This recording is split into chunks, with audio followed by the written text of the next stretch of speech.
Hey, good evening, folks. Thanks so much for joining us this evening for our latest Washington Library Digital Talk. I'm Jim Ambuski. I'm with the Library Center for Digital History. I'm also the host of the podcast Conversations at the Washington Library. And I'm going to be with you this evening over the next hour as we talk to historian Peter Cozzens about the brothers Katawa and Tecumseh, two of the most consequential figures in North American history. Before we get to that exciting conversation, just want to alert you to a couple of exciting talks we have coming down the road in the coming weeks, including my conversation with Professor Honoré Jeffers on Phyllis Wheatley on June the 9th.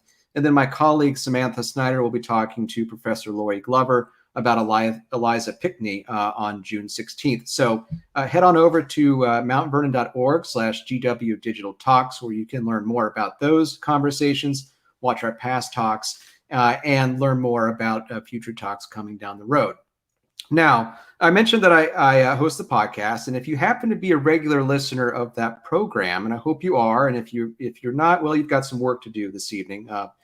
Please go to your favorite podcast app and sign up. But if you happen to be a regular listener, or if you happen to catch our episode on the revitalization of Miami language and culture, you might have heard me mention that I actually grew up in southwestern Ohio, just north of Cincinnati. And in fact, I grew up not far from the Great Miami River and about 25 minutes from Piqua, which in the mid-18th century was a Miami village and a British trading fort. And by the 1780s, had become a Shawnee town. Now, if you go about an hour north of Piqua, you're going to run into Wapakoneta, which many of you might know as the birthplace of Neil Armstrong. But in the late 18th and 19th centuries, it too was a Shawnee town until 1831, when the 400 Shawnees who lived there were forced to relinquish their land claims and move west across the Mississippi. Now, these are just some of the examples of the powerful ways in which Native peoples like the Shawnee, the Miami, the Delaware, the Wyandots, and others shaped the landscape and the history of the place we now call the Midwest. Tonight, our guest will tell us about two Shawnee brothers, one a very skilled diplomat and military leader, the other a religious prophet, and together they set out to form an alliance of indigenous peoples in an attempt to stop American expansion in its tracks. Peter Cozzens is a historian. He's a former service officer and captain in the United States Army. He is the author of numerous books on the American Civil War and Native American history, including the prize-winning 2016 book, The Earth is Weeping, The Epic Story of the Indian Wars for the American West. We are delighted that he is here tonight to discuss his latest book, Tecumseh and the Prophet, The Shawnee Brothers Who Defied a Nation, published by Alfred A. Knopp in 2020. Peter, thank you so much for being here this evening. Thank you so much for having me here virtually, Jim. I appreciate it. It's delightful. I wish we could have you in person, but where do we find you this evening? Not too far away. I live in Kensington, Maryland, just beyond Chevy Chase. Oh, very, very good. Well, as I said, I wish we could have you in person at Mount Vernon. Those opportunities are coming soon, but we're delighted that we could have you virtually. I do want to remind folks that if you'd like to get your own copy of Peter's book, you can check out the link that we're dropping in the chat.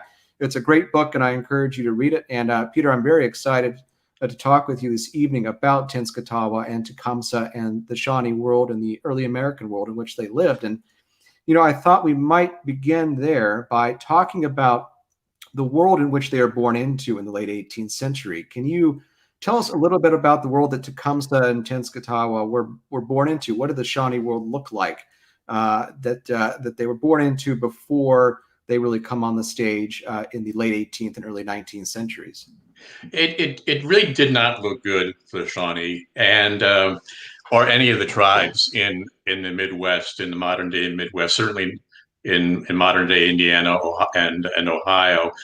As the Revolutionary War drew down and Tecumseh and Tecumseh grew into adolescence, the Shawnee had only just a generation earlier reunited as a tribe. They had suffered a diaspora in the 1600s because the Iroquois Indians had swept through the Ohio Valley and dispersed many of the tribes, but none more so than the Shawnee. So they had only reunited in the Ohio Valley in the 1750s, and already by the time Tecumseh and his younger brother Tenskwatawa were again approaching adolescence, the Shawnee tribe was breaking up because of pressure from after the revolution from American former colonists pouring over the Appalachian Mountains and into the Ohio Valley. And you have to remember that the first major immigrant road west was the Ohio River. Mm-hmm. And so the Shawnee and other tribes of that area were right in the crosshairs of American migration. And the Shawnee, by the 1780s, the number of Shawnees living east of the Mississippi River was only about 1,000, nearly half the tribe. It was never a large tribe, never more than 2,500. Nearly half the tribe had already migrated voluntarily to what is now Missouri, was then Spanish land, and they were given land grants by the Spaniards to escape yet another invasion. First they're the Iroquois, now the Americans. And among those who fled was the mother of Tecumseh and Tenskwatawa. So the Shawnee who remained in the Ohio Valley were facing pressure from Americans who were migrating over the Alleghenies, from Americans pushing northward from Kentucky, who had come a bit earlier. Mm-hmm. And then the other tribes of the Midwest, again, were being squeezed gradually but inexorably. We're going to spend a lot of time talking about the confederacy that Tecumseh and Tenskwatawa try to form in the early 19th century to resist expansion. But I'd like to talk about that earlier period a little bit, the period we're talking now, where some of the important figures like Pontiac and Neolin and others are attempting the same thing as they try to resist American expansion, American colonial expansion first, and then later United States expansion. What are Native peoples trying to do in this earlier period before Tecumseh and Tenskwatawa come on the scene to try to stave off American expansionism?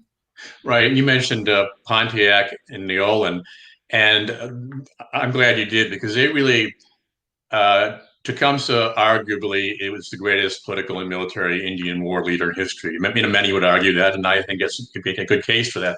Tenskwatawa certainly was the most influential Indian prophet, Indian seer in Native American history, and seers or prophets played a predominant role in Native society. But both of them owed a debt to Pontiac, who was a great political and military leader, and Neolin, who was, again, a religious seer. And they both, again, adopted much of the strategies and the doctrines of these two men. But in Pontiac's day, in the 1760s, it wasn't so much a question of resisting American colonists, preventing their entering Indian land, but as trying to hold the British to their promise of continuing to give gifts, fair trade relations with the Indian tribes. And the British were reneging on that for economic reasons. They were largely bankrupt from the French and Indian War. And so that alliance was created not to oppose expansion, but to get the British to pony up as they had promised. And the British, in fact, in 1768, negotiated a treaty that, they issued a proclamation after negotiating a treaty that made it illegal for colonists to even think about immigrating west of the Appalachians.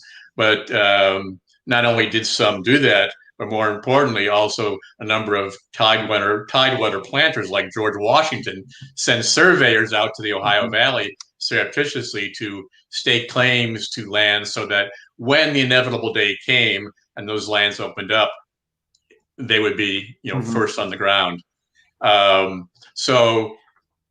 Pontiac, he was a victim of his own success. He was eventually assassinated by another Indian, and their time passed. And there was another alliance created after the Revolutionary War by the American Indians in the Midwest to resist the Americans in the 1780s and 90s. that succeeded initially, but in the end they were defeated by Mad Anthony Wayne and in 1794, and the when both Tecumseh and Tenskwatawa were at a formative period of their lives, and for the next decade or so, there was a gradual but unmistakable decline among Indian societies in the Midwest as whites began pouring into modern-day Ohio and southern Indiana. I'm excited to talk about both of their lives individually here in a second. But you mentioned the Proclamation of 1763, which prevents westward expansion in the colonial period. The British and the provincials begin to hack away at that in the late 1760s with like the Treaty of Fort Stanwix and whatnot. Right. But as you pointed out, right, the British are very important to maintaining a balance of power, or at least a critical part of the equation here. What does it mean for Indian peoples like the Shawnee when the British lose in 1783? Well, it really is an existential crisis because the British wanted to keep colonists east of the Appalachians for a number of reasons. One, easier to control. Two, it would prevent conflicts with the Indians in the modern Midwest, and the British did not have the military wherewithal to deal with that, and so they were trying to prevent conflict. Once they left, the Americans, I mean, they were determined from the get-go to eventually secure from Washington through Jefferson and Madison to push all the way to the Mississippi River.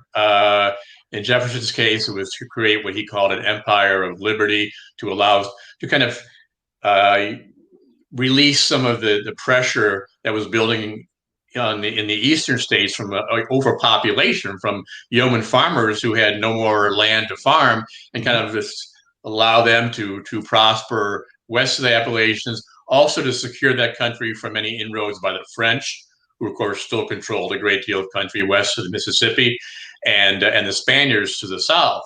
And neither Washington, Adams, nor Jefferson wanted war, but they wanted the Indian land. And their notion was a rather naive one, but in the context of his time, I think understandable. They believed they could convert the Indians, who were already semi-sedentary, to wean them away from the hunt to a purely agricultural way of life. The reasoning being that then they would not need nearly so much land, and that through coercive treaties, the U.S. government could gobble it up. And the Indians were aware of this. They knew what was coming. And the Shawnee really, I want to point this out. Although Tecumseh and Tenskwatawa were Shawnee, and they did end up creating the largest pan-Indian alliance to ever confront the Western United States. In fact, an alliance that comprised 3 times as many warriors as the largest Indian alliance in the American West ever contained. The Shawnee themselves, the 1,000 or so Shawnee who still lived in Ohio, for the most part, rejected Tecumseh and Tenskwatawa. And the great majority of their support came from outside their tribe, and in fact from tribes that had not yet felt the pressure as directly as the Shawnee did from encroaching Americans, but sort of saw the handwriting on the wall and thought it better to resist before it was on their doorstep. So that's one of the more intriguing aspects of the two of them, that they were able to create this alliance without a strong base from their own tribe. Well, a lot of their ability to do so depends on their early lives. So let's, if we can, look at Tecumseh first. We'll look at Tenskwatawa second. But tell us a little bit about Tecumseh's early life. Well, Tecumseh's early life, it was volatile from the start. He, from his childhood to his late adolescence, he was forced to move 3 or 4 times as one village after another was attacked by Kentucky militia. So he was his constant upheaval, never having a place he could call home for more than a few years. There's a constant state of turmoil, constant threat of having your home attacked again by Kentucky militia. He lost his father in 1774. His father was a very promising young war leader. He lost him at the Battle of Point Pleasant, fighting Virginia militia just before the Revolutionary War. So he was raised by his elder brother, Chesapeake, and it was so he had no father. His mother migrated west when he was still a youngster, and I think two of the more formative events of his childhood was he went south with his elder brother, Chesapeake, and fought with the Chickamauga band of Cherokee Indians who were actively resisting white expansion into what is today eastern Tennessee, when most of the other Cherokees had given up the struggle.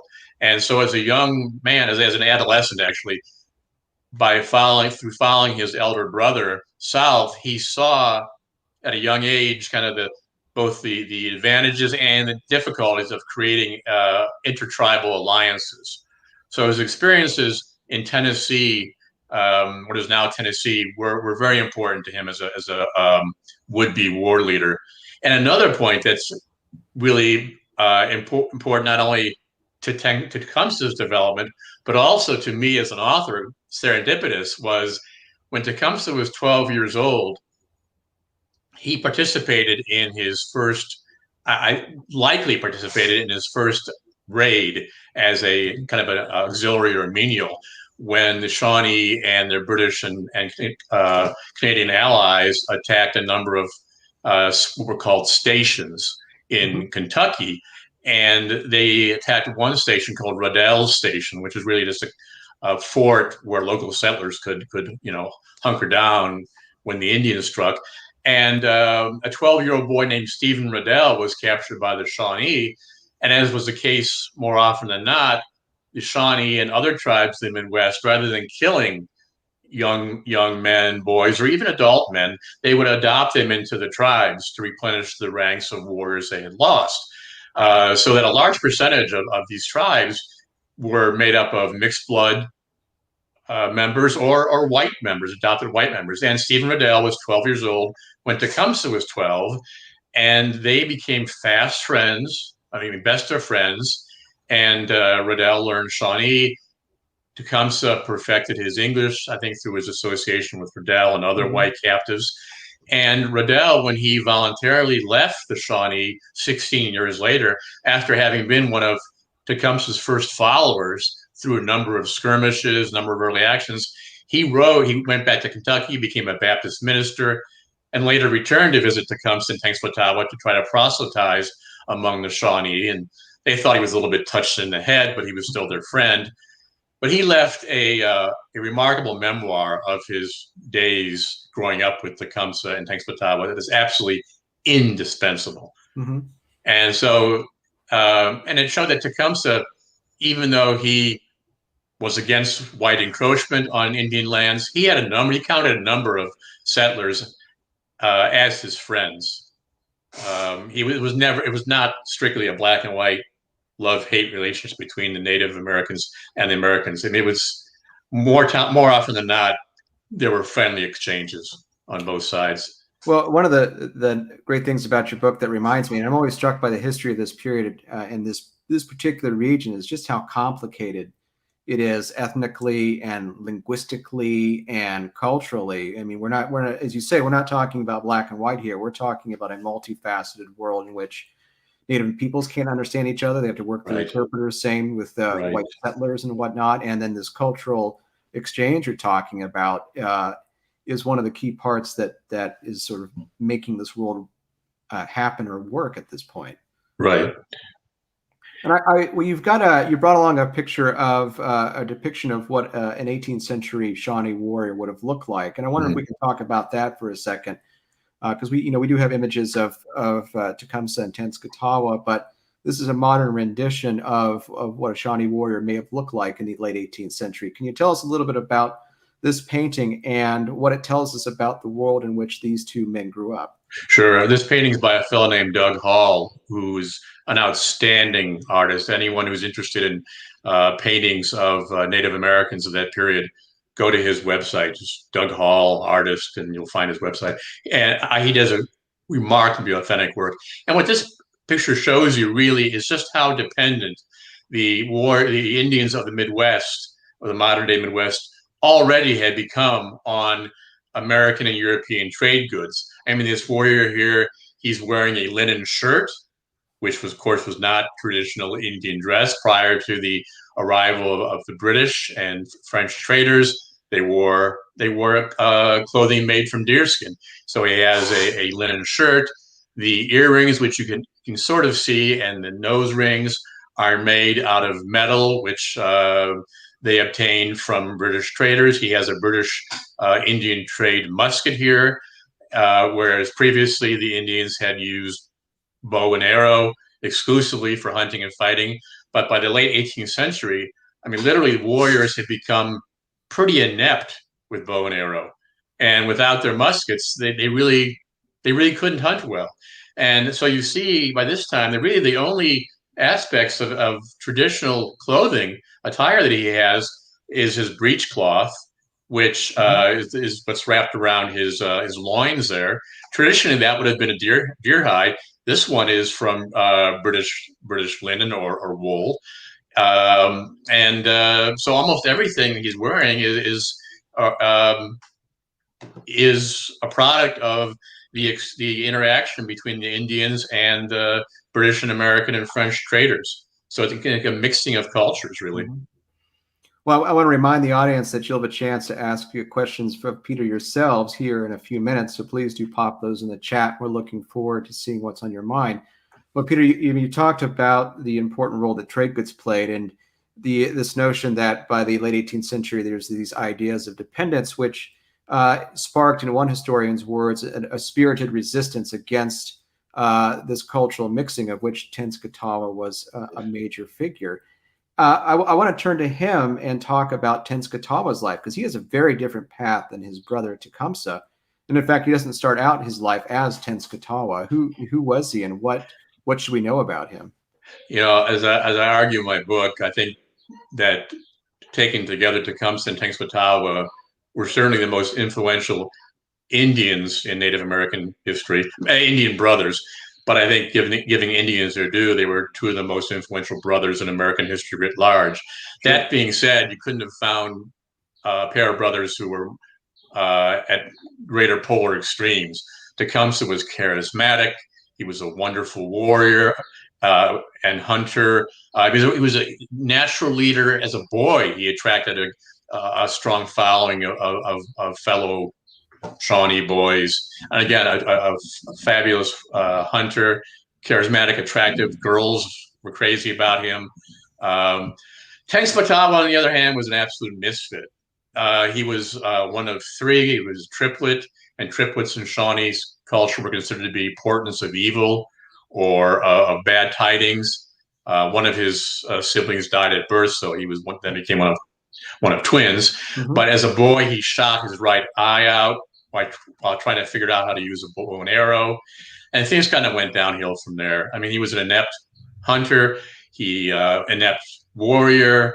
By the time he was in his mid to late teens, he was already an irredeemable alcoholic and layabout. And alcoholism was really the thing that was that was dooming the tribes of the Midwest. I mean, they were really just whole villages were being decimated by cheap liquor, which was being peddled to them in exchange for their deer skin and other trade goods. And this with tragic effect. And Katawa was a perfect example of that. He was, like, say, a layabout, an alcoholic, womanizer. He sponged off Tecumseh and off his elder sister in order to provide for his two wives and his children, and tried his hand as a medicine man, that is to say, a traditional healer. Not too successful at that. Complete example of all that was wrong with Native American culture, all that had gone wrong by the first decade, the first years of the 19th century. What was his name before it became Tenskwatawa? It was Lalawethica. Before that, initially he was given a rather promising name of Laloeshica, which sounds similar to Lalawethica, but actually had a different meaning. Both he and Tecumseh came from what was known as the Panther clan. Mm-hmm. And so everybody from that clan had a name that derived from Panther. In Tecumseh's case, it was Panther who crosses the sky, or a comet, because when his mother gave birth, supposedly one of her attendants saw a comet shoot across the sky. Tenskwatawa's early name also had a panther metaphor, but by the time he was a young boy, it was changed to Lalawethica, which meant essentially the prattler, the braggart, and it was a very derogatory name. It's one that just shoots his mouth off and is really just a pain in the neck. Well, as you mentioned, one of the tragedies here is that liquor and cheap spirits has devastating effects on Native peoples, and Lalawethica in particular. Take us into the moment then when Lalawethica becomes Tenskwatawa and experiences something that starts a movement that almost brings about a halt to American expansion. Right. I wish I could do it justice in the spoken word, but for those who do buy my book, I consider the passage that I wrote about Tenskwatawa's transformation from Lalawethica to the prophet Tenskwatawa, which occurred in the spring of 1805, when really Indian society was at its lowest point. To be some of the most, for me, some of the most poignant and dramatic and mystic prose I've ever written. I almost felt this kind of mystic pull as I was writing it.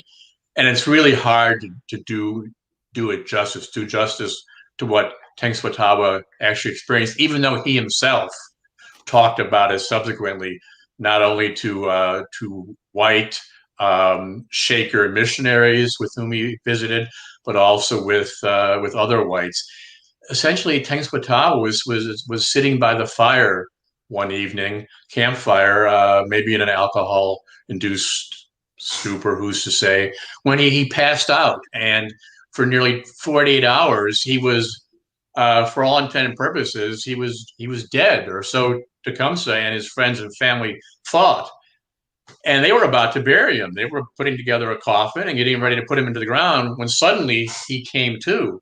And he claimed to have had this vision in which what the Shawnee called the master of life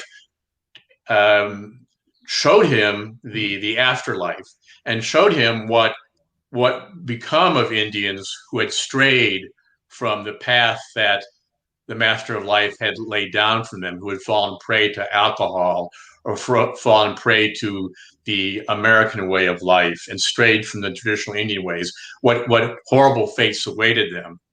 And conversely, that the Indians' only chance to save themselves from a horrible fate was to return to the proper path.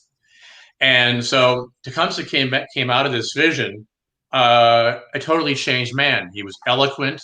He never again touched a single drop of liquor. He went from a complete dissipate to stone cold sober. I mean, he would have been a great speaker for Alcoholics Anonymous. It was just remarkable.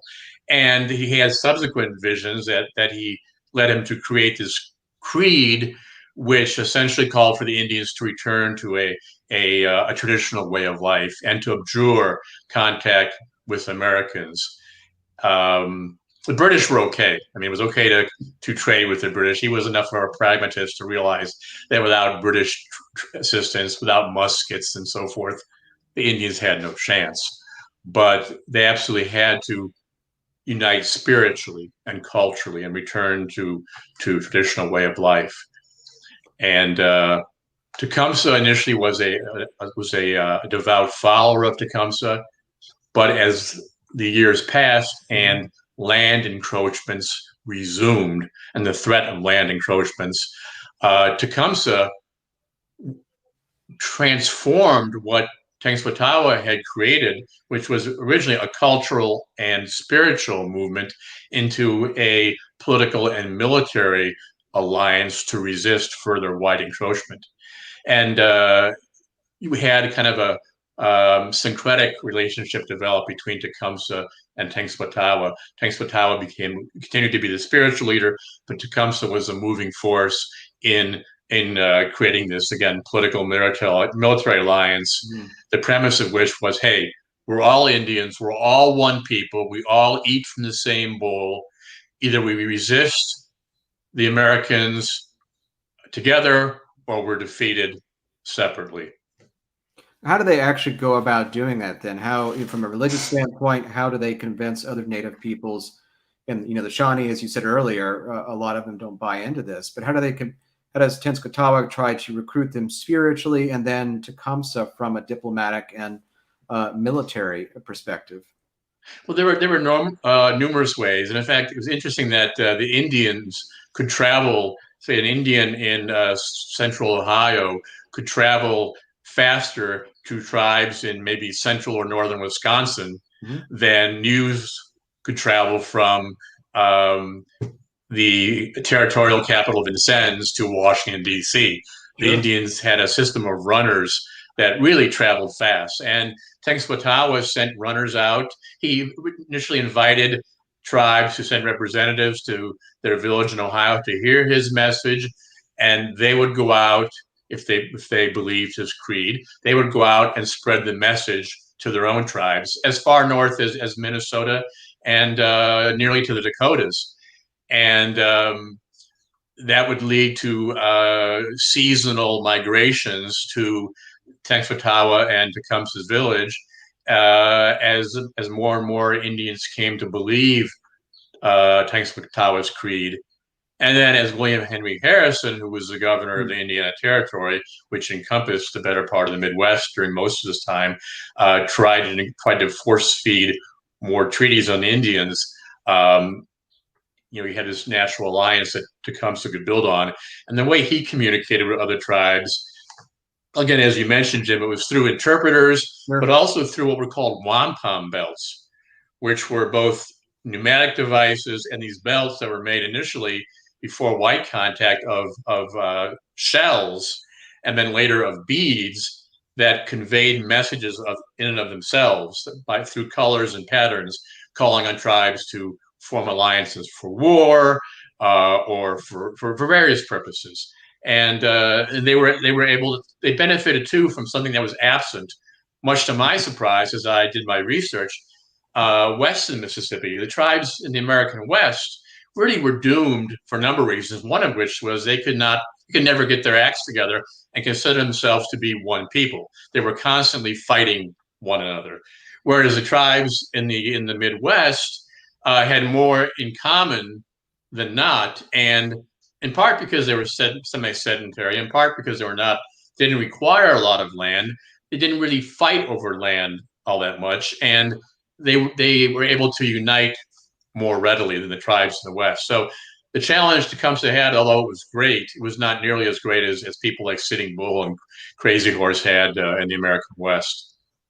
Well, what lessons does Tecumseh learn as he embarks on this mission? What lessons is he taking from people like the Shawnee leader Blue Jacket or Little Turtle, Michiganakwa, who, they were the two chief war chiefs of the Shawnee Miami Confederacy in the 1790s, who, as you say, were very successful in defeating United States armies until the Battle of Fallen Timbers in 1794. Right. Well, I think he learned just how transitory Indian alliances were, because American Indian culture, I mean, this was true across the board, was about as democratic as you can get. I mean, the lowest warrior in the chain of command, so to speak, could elect to fight or not to fight, to join an alliance or back out as he wished. No leader, no matter how prestigious he was, had any institutional method or resources at hand to compel members of his alliance or even his own immediate followers to comply with his orders. Hmm. and Indians followed war leaders so long as they thought it was to their benefit to do so, and so long as those war or political leaders were successful. And these alliances were very evanescent. They evaporated often as quickly as they came together. And so that was a real challenge for Tecumseh, in particular, was to keep these Indians together. A second was the realization on his part that without the assistance of the British, remember Canada was a Sure. British possession, and without the assistance of the British in terms of guns, ammunition, and eventually soldiers, that the Native Americans in the Midwest really didn't have a chance against the Americans, that they could not ever hope to achieve a permanent homeland without British Hmm. assistance. So he was a pragmatist. He understood that until the British had their own reasons for fighting the Americans, he didn't dare risk a conflict. It just so happened that the War of 1812 coincided with the attempts by William Henry Harrison, his latter attempts to push the Indians out of what remained of Indiana, Hmm. and so the Indians, or say the majority of Indians, there were many who sided with the Americans, but those who joined Tecumseh's alliance um, did so with British assistance and with a promise from the British, a sincere promise that if the British carried the day in the War of 1812, they would in fact grant Tecumseh and Katawa and their Indian allies a permanent homeland, that they would insist upon this in any negotiations with the Americans, and they really were sincere in that. And had the British prevailed, and much to my surprise, because I sort of entered this project thinking it was all a fait accompli, that this was just Right. a tragic story that was the Indians were bound to be defeated. But in fact, they came very close to success on a number of occasions, in part because of American ineptitude. And so the idea of an Indian buffer state, perhaps modern day Michigan, was not far fetched. And it could have changed the entire course of westward development of the United States and the very shape of the United States. So those are two very important lessons that Tecumseh learned early on, and we're always in the forefront of his thinking. I gotta do all I can to keep this alliance together, and I can't do anything without the British. Yeah, I've always wondered what would have happened, or how history's course would have changed if in 1794 the British had opened the gates of Fort Miami and actually assisted the Confederacy at that moment. And Right. it's, they're Tecumseh, and I mean he was there, of course, but he, as you say, he learns that a really important part of resisting the Americans is going to be the British.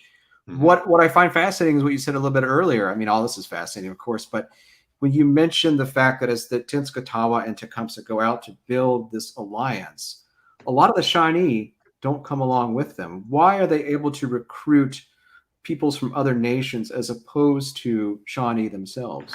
I think part of it is the Shawnee had a very charismatic tribal leader. He was elderly, Hmm. but he was highly esteemed. He had been a war leader in the 1790s, one of the leaders of the Shawnee contingent under Blue Jacket, who was the principal Shawnee leader against the Americans in the 1790s, who actually eventually became a follower of Hmm. Tecumseh, an ally of Tecumseh. And again, this was a very small society, and only 1,000 people, and the Shawnee were very familiar with Lalawethika Hmm. and what a misfit and dissolute he had been. And it was difficult for those Shawnee who did not witness his transformation to really believe that Lalawethika had indeed become this remarkable prophet. So I think in this case, it was familiarity bred a certain amount of contempt. And other Shawnee saw Tecumseh as something of an upstart. And so for whatever, the farther afield, they had greater success. And partly because Tenskwatawa was not so well known.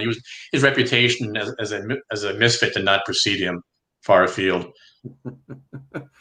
Well, we're going to come to your audience questions here in just a second. Peter, I want to ask you about the relationship between Tecumseh, Tenskwatawa, and the Virginian William Henry Harrison, who was governor of the Indiana Territory in this period. What was their dynamic like, and how does this factor into what happens later in the War of 1812? Well, it's a really fraught dynamic, and it's a critical triangle. I mean, the triangle that emerges in the book it's Tecumseh, Tenskwatawa, of course, working in unison, and their rival was clearly William Henry Harrison. They weren't always at odds. Initially, William Henry Harrison thought that he was quite impressed with Tenskwatawa and his ability to keep his followers sober, and prevent them from wreaking havoc on the early settlements. And he always had a great respect for Tecumseh. In fact, after one of their more combative conferences in 1811, William Henry Harrison wrote a remarkable letter to the Secretary of War in which he praised Tecumseh as not only the most remarkable native leader he'd ever met, but also one of the most remarkable men, period, he ever met. He said something to the effect, and I can't quote it exactly right now off the top of my head, but he likened Tecumseh to a sort of an Indian Caesar, and said that under different circumstances, he could certainly imagine Tecumseh succeeding in creating an empire as great as the Incan Empire or the Aztec empires had been. So he had a great deal of respect for Tecumseh. Less so over time for Tenskwatawa for a number of reasons, partly because Tenskwatawa outsmarted him on several occasions, outwitted him. And it's really kind of humorous the way he did. But the relationship, it really depended in large measure on the state of Harrison's ambitions. William Henry Harrison was a very ambitious man, a capable man. He was not an Indian hater by any means, but he hated the British. He despised the British. And I think that's where a lot of the psychology of his relationship with Tecumseh and Tenskwatawa emerges from. And in fact, I wish I'd emphasized that more in my book, but it's come to me in some of my thinking subsequently that William Henry Harrison, when he was a boy, his father, Benjamin Harrison, their plantation was burnt to the ground by the British in the Revolutionary War. And he lost everything because of the British. And he went from being a rich member of the aristocracy to being a almost penniless member of the aristocracy who was compelled to take a commission as an ensign in the U.S. Army just to make ends meet. And he saw a nefarious British hand behind everything.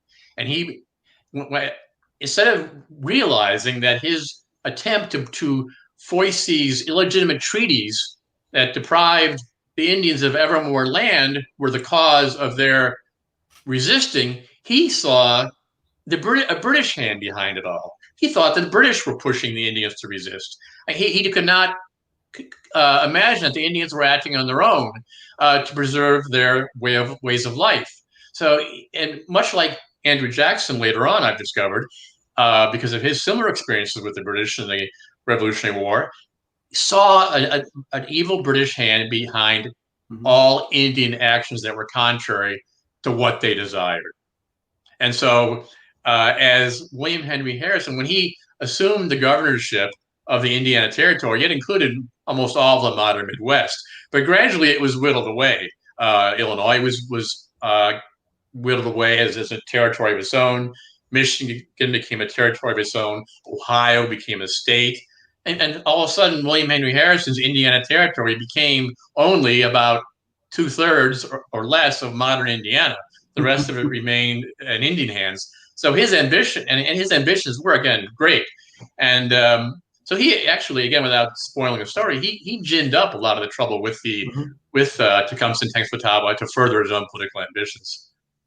Well, as Peter, this has been great, and we've actually, our first question coming is a good segue into that. But just thank you for our conversation, and now I'm delighted to bring the audience questions to you. And Our old friend Cynthia Miller is back today and asking, to what extent was the policy concerning Native Americans driven or not by the founding fathers' understanding of history and culture of Native Americans? That's a very good question. And unfortunately, the answer is that it was driven by an absolute misunderstanding of Native American culture and history. I mean, Washington, Adams to a lesser extent, during Adams' administration, things were rather stagnant on the frontier. But it was during Jefferson's time that the move to dispossess the Indians of the Midwest of their lands really kick into gear. And William Henry Harrison, actually, in fairness to Harrison, he was acting at Jefferson's behest, which was to take as much Indian land as you could without provoking war and drive the Indians so far into debt to American government-sanctioned traders, they would be compelled to surrender land to pay off their debts.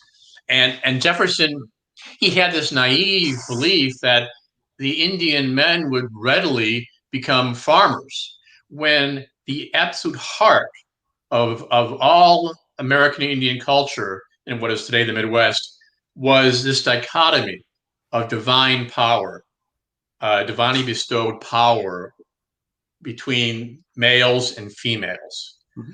Women they had an extraordinarily important role in Indian society. In fact, an Indian woman's power, or that is to say, divinely bestowed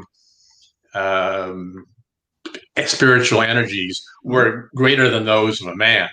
A man would avoid, for instance, a menstruating woman before going into battle because a woman's power was so great at that time that he believed he would lose his ability to fight.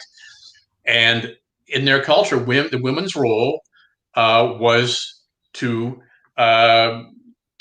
raise crops. I mean, agriculture was the domain of the woman. And that was a very important part of the Indian way of life, as was child raising. It was not considered demeaning to the Indian woman, or did the males consider it such. That was the divinely bestowed role of women. Their power through their menstrual blood somehow mystically caused the crops to grow. The male's role was to hunt and to fight, and his power was given to him by the master of life to fulfill those purposes. And to expect a warrior, a man who's raised in that culture, to suddenly give all that up. Right. It would be like asking a very devout Christian late in life to say, you know what, your faith is worth nothing. I expect you to become a practicing Buddhist tomorrow, right, and to reject everything you've grown up with. It was absolutely absurd for the most part. That being said, there were Indians, there were a majority of Shawnee who did not migrate westward. Majority did recognize that, after fallen timbers, we just can't resist the wife. We better try to accommodate. As painful as it is, we better try to accommodate ourselves, or we're going to be exterminated. So you did have, a large element that essentially gave up the fight. Tecumseh, of course, was not one of those. Well, speaking of the division of power, then Adam's got a great question here about more in depth about the brothers' relationship. Which of the brothers assumed the leadership position? Did Tecumseh inspire the movement, or was it the prophet and Tecumseh just his military leader? Tecumseh inspired the movement. It was kind of a progression. Tecumseh inspired the movement in 1805 as a spiritual rebirth. As Gregory Dowd, who you mentioned in his book, A Spirited Resistance, he put it so well. Tecumseh developed not only his own creed, but drew from earlier creeds to try to create this alliance, this spiritual and cultural alliance. Tecumseh, as the threat of white encroachment grew, Tecumseh built on that to create a military political alliance. And a lot of the Indians who flocked to his banner did not necessarily believe in Tecumseh's doctrine 100%, not even 50% in some cases, but they understood the importance of Tecumseh's political and military doctrine that we better all fight together, or we all, like the founding fathers, we all hang together, we all hang separately. But so Tecumseh, as war broke out, Tecumseh assumed the principal role, but never fully supplanted Tenskwatawa. In fact, during the course of the War of 1812, contrary to what historians have previously assumed, is that after Tippecanoe in 1811, in which it's generally believed that William Henry Harrison bested Tenskwatawa in battle. I argue otherwise. I think it was a strategic defeat for William Henry Harrison, but he was a very good propagandist. He got his message to Washington before his political opponents did. It actually was a victory for the Indians because it led more Indians to realize, geez, if we don't join up with Tecumseh and Tenskwatawa, this is going to happen to us. During the War of 1812 itself, while Tecumseh was fighting the principal battles with the British, Tenskwatawa was fighting something of I wouldn't say necessarily a rearguard action, but he was fighting battles against the Americans on the Indiana frontier. So he was kind of fighting on the flank of the Americans.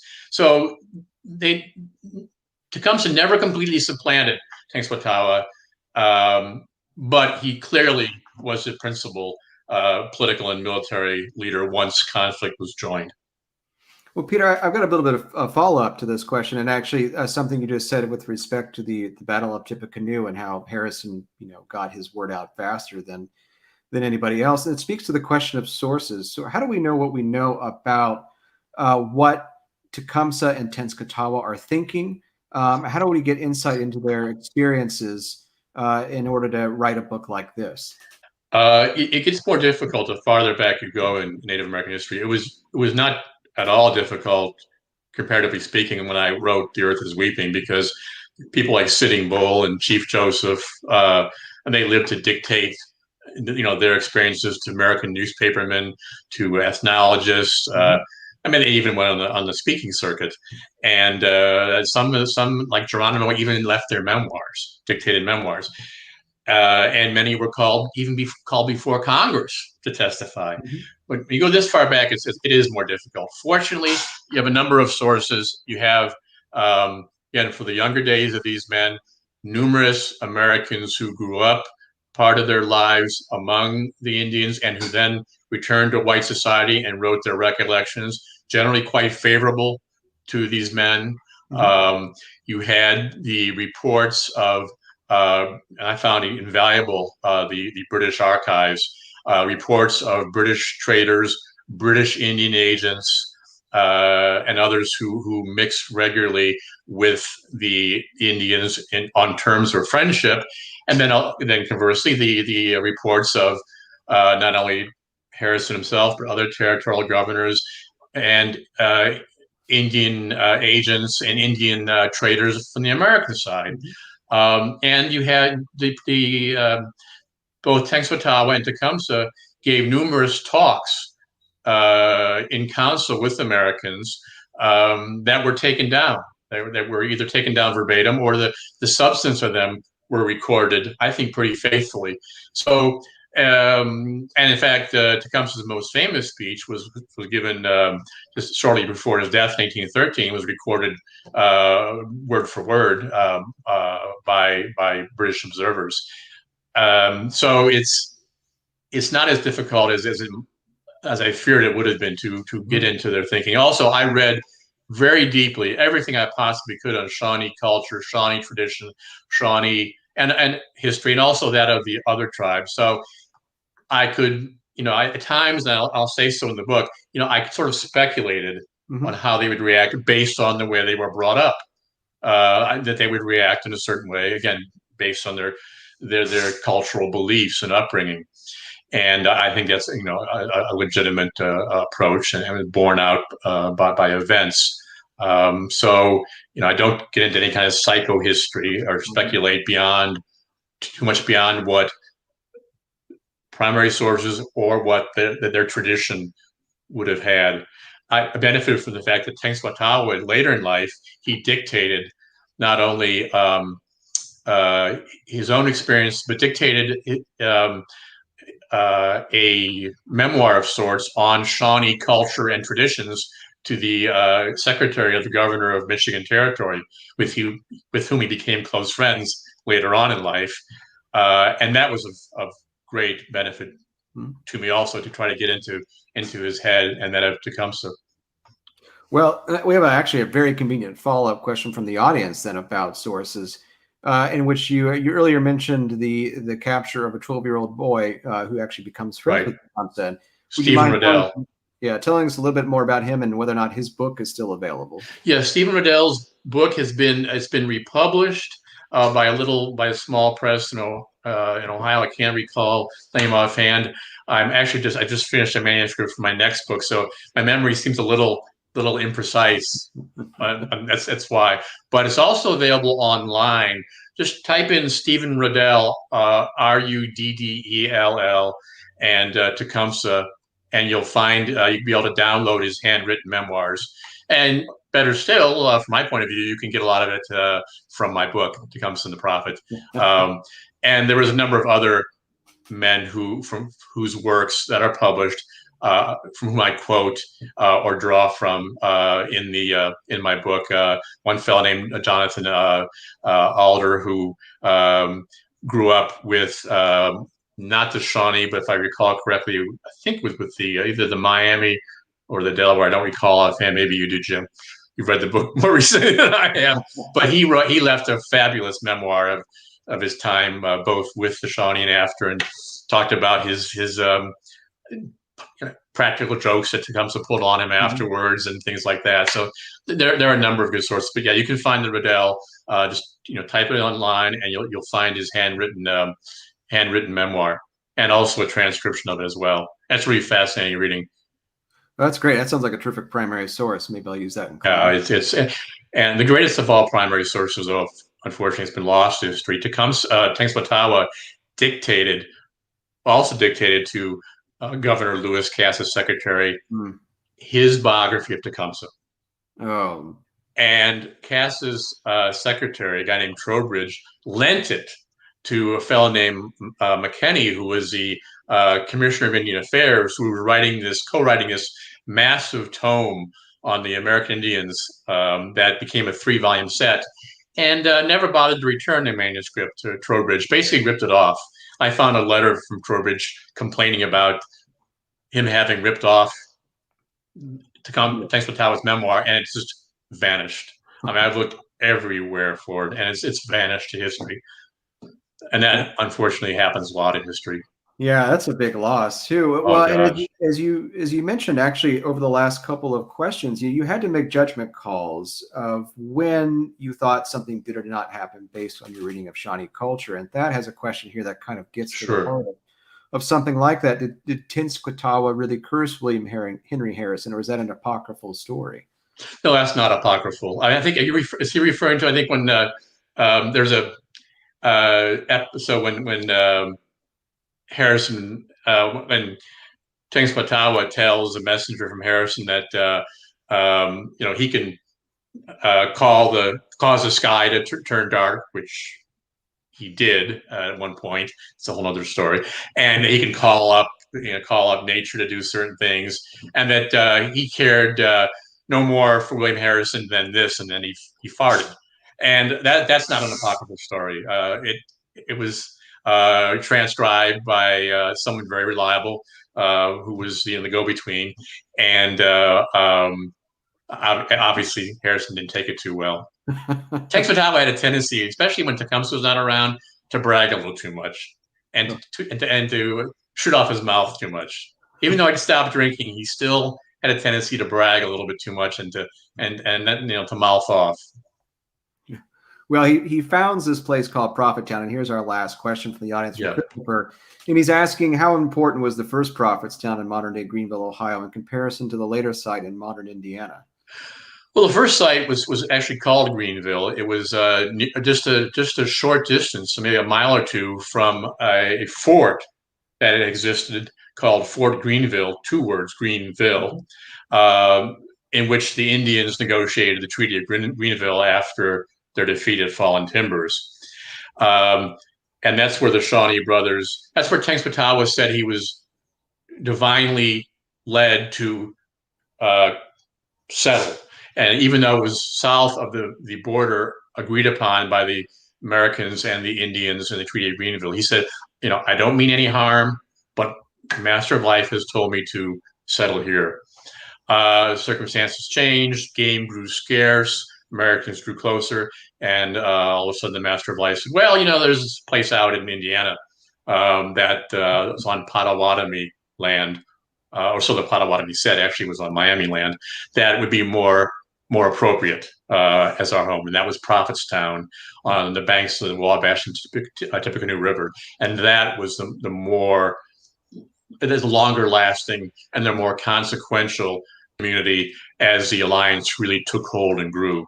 The Greenville days were sort of the early years of the alliance when it was strictly a political, or almost entirely a spiritual and cultural alliance, just starting to take shape in Tecumseh's mind as possibly a political alliance as well. But the real action takes place in the Prophetstown in Indiana. Well, great. Well, great. Christopher, thanks so much for your questions, and thank you to all the audience out there for your excellent questions. Peter, this has been great. Thank you very much for taking the time and to tell us about your book and these magnificent stories. I thoroughly enjoyed myself, Jim, and thank you so much for your wonderful questions and for your questions, folks from the audience too. I always learn from questions as well. Yeah, we had some great ones this evening. Well, thanks to everyone out there. Thank you to Sam Snyder and Jeanette Patrick behind the scenes who helped make tonight possible. Be sure to check out our upcoming events again on mountvernon.org/GW Digital Talks. And we'll see you again real soon. Peter, thanks a lot. And we hope to see you in person at Mount Vernon in the near future. Oh, you will. Thank you so much. Take care now. Good night.